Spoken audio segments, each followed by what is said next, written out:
Ben with KCT here, and today we're going to talk to you about the Feyachi WL-25 weapons light. Now, there's a lot of things I can tell you. A lot of these things are written down somewhere else, so we're going to breeze past all that, and we're going to talk about all the things that they don't tell you about this light. And you guys can decide if you are interested in adding this light to your rifle for yourselves. So let's just get a couple things out of the way. They did send this out to the channel for review, which is really cool of them. So thank you guys for sending that out. But just real simple specs for you. The light itself is a 1200 lumen light, and it's 22,500 candela, which I believe it is very, very bright and has a very, very focused hotspot. It is IPX5 rated, so that means you can take it out in the middle of a downpour and it should be a-okay. Don't go swimming with it, scuba diving with it, or hitting it with a pressure washer. Moondog Industries, I'm looking at you. So normally it retails for 56 bucks. Right now it is on sale on Amazon for $45.99. So all the boring stuff out of the way. Let's go ahead and get into some of the cool stuff that they don't tell you about this. Now, I went ahead and replaced a Surefire weapon light for this to go ahead and do this for a test. The question is, will I keep this on the gun? The answer is something that may surprise you, but you have to watch the video to find out. Guys, also like, share, comment, and subscribe. It really helps the channel and it pisses off the government. Two things. They're awesome. So, first thing that they don't tell you is there are three modes to this flashlight. You have normal, or low, high, and strobe. Now, the reason they don't talk about this a whole lot is it is not available with the tail cap with the pressure switch. It is available for the clicky tail cap, and who wants to use that when they give you this sweet pressure switch and cord? So, you are restricted basically to the high mode on the light. If you're going to go ahead and use the included pressure switch, which is fine. I don't need a strobe on my light. I don't need low mode on the tactical weapons light. I need high mode, and I need it instantaneously, and I need it whenever I need it. So I don't need any of the other stuff, which I think is a good inclusion to go ahead and just run that on the pressure pad itself, just to have that kind of mode. Second thing that they don't tell you is, although they do include a Picatinny rail mount, they do actually work on scout mounts. There is a scout mount right underneath here, and you can see there it is mounted to a CG Gears offset M-lock scout mount. It does hold it a little bit away from the barrel, but I am okay with that. That's not too bad. The one that it replaced was snugged up right next to the barrel because it is using a different mount, but it also didn't have a very good pressure switch to it. And so in this case, I'm okay with running this. Now, when you go ahead and remove the pick rail mount, which is just your standard like thumb screw mount, you will go ahead and expose the two surfaces for the scout mount rail system. And while they don't include screws for that, what I found is that using some small M-lock screws. Now, if you have some like Magpul M-lock, like if you bought, I don't know, like the CG Gears set, anything that's a smaller M-lock screw, went ahead and worked for it just fine, so I went ahead and snugged it down. Now the body is a little bit long to go ahead and mount on there. In fact, it's maybe difficult to see for this angle, but there's two, the M-lock screws are here and here, and it kind of got in the way of tightening those down. Not a big deal, you're able to sneak an Allen wrench under there and get that done. But something to consider. So if you do run a scout mount, you can go ahead and run one of these off your scout mount, no problems. They don't really talk about that. So I think that is a great feature about it. Now, when I first got this light, the first thing I did was drop it.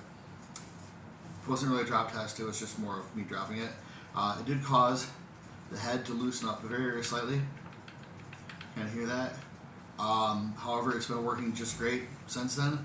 I've had no issues and no big problems. I might be a little bit concerned as far as like the water resistance goes, but I've not seen anything in there that shows that the head is going to come off anytime soon. And wrenching on it actually bends the M-lock and the rail and the handguard before actually like removing this, so I've not been able to like twist it off or anything. Twist off. So I wouldn't really worry about the head coming off there. I might go ahead and seal it at some point with some silicone. I'll probably end up spray painting it too, just to go with the rest of the gun. Yeah, you know, if I'm concerned about water entering the system, I might just put a little bead of silicone around there. Or I might just say screw it. Who knows? But either way, that's something that to take into consideration. As far as dropping it, there's no issues with the light. It does come with two 18650 batteries, which is really, really, really nice. It comes with a charger. Now, I've heard some people gripe about you have to take off the pressure pad from its mount to go ahead and replace the batteries. Yes, you do. So what it is this.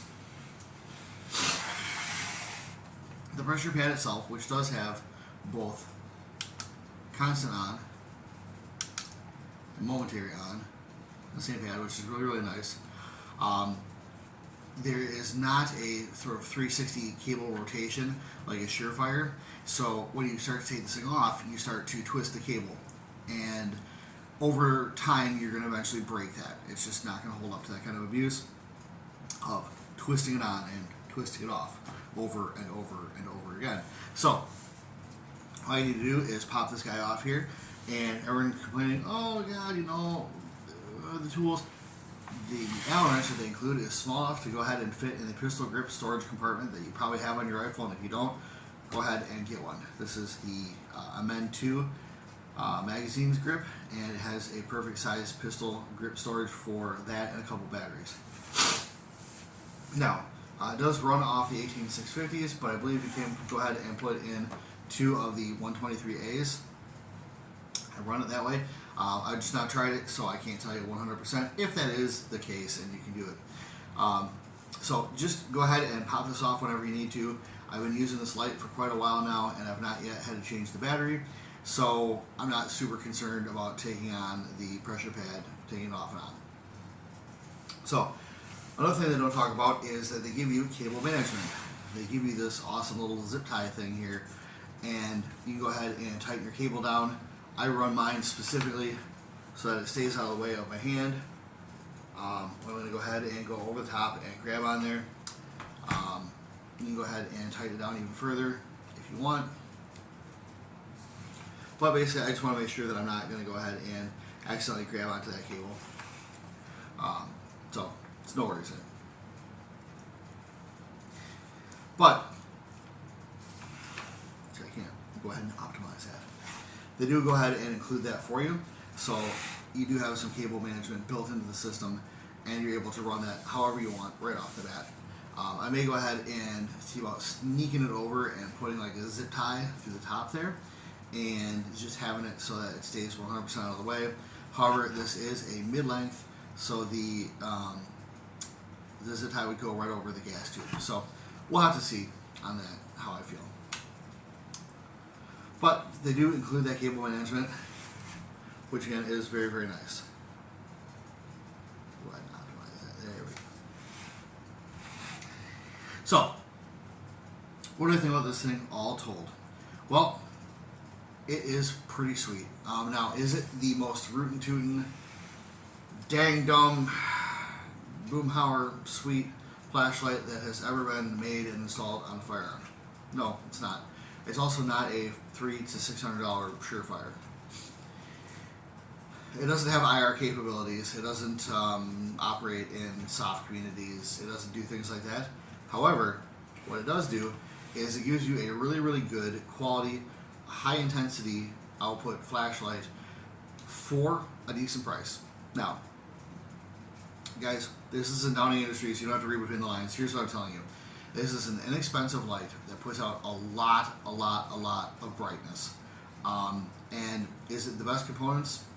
Guys, the pressure switch itself is on a like plastic type mounting. I'm sure if you smash it hard enough, you can break it. Okay. That said, you're not paying Surefire money while you're not getting Surefire quality. Here's the big thing. This is a great way to go ahead and put a light on your gun and see if you like the whole ecosystem before you commit to Surefire money, Streamlight money, whatever. What do I mean by that? So, very simply, the ecosystem for these kind of lights involves a couple things. You're going to have your mount. Generally, you're going to have a scout mount. You're going to have a pressure switch that you're going to have to mount somewhere on the gun. You're going to have your cable. You're going to have cable management, and you're going to have the light itself. These are the things you're going to have if you have a Surefire, if you have a Streamlight with a pressure pad. It doesn't matter. It's all going to be the same thing. So you can go ahead and throw one of these on your gun for the cost of what? Feeding a family of 4, maybe, at McDonald's nowadays. And you can go ahead and see if you like having something like that on your gun. Now, you may like it, you may hate it, but it's better to be out $45 than $300 if you don't like it. If you do like it, go ahead and keep it on your gun while you save up and get that Surefire of your dreams, or just keep running it. You know, you can go ahead and run it on a backup rifle. I mean, I've got half a dozen ARs, and this is not necessarily one of my primaries. It is one that I do shoot a lot, but I have other guns with other lights and things like that for my number one gun. Number one GI. Did you have a girlfriend in Vietnam? I think we all had a girlfriend in Vietnam. So, yeah, it lets you see if you like the mounting system.